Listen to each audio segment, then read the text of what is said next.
Senhores vereadores, eu obviamente votarei favorável a essa moção, mas queria compartilhar com vocês uma situação. Eu estive em Montenegro e conversei com a delegada lá sobre a questão exatamente dos feminicídios.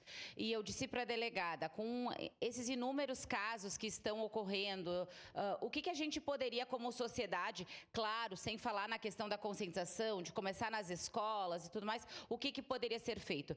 E sabe o que, vereador Cristiano, que ela me sugeriu? Ela disse assim, vereadora, as pessoas, a mídia tem que falar sobre as penas. A mídia tem que publicar os júris, quando a pessoa pega uma alta pena, isso que a mídia tem que publicar, porque assim, isso falado por uma delegada de especialista em atendimento da mulher, ela falou que tem que falar mais sobre as penas, que cada vez mais tem que divulgar isso, que a mídia tem que, ela fala muito da questão do feminicídio, mas ela tem que falar que aquele agressor sofreu as determinadas penas, isso que a gente conseguiria modificar a nossa sociedade. E trazendo para a questão política, vereador Capitão Ramon, a gente precisa de conscientização sim nas escolas, mas o governo federal está aí há quantos anos e não conseguiu ir para as escolas para ajudar, para auxiliar, mandar dinheiro para essas pautas específicas. A gente fica falando, é igual o vereador Iago disse, a gente está com as mesmas atitudes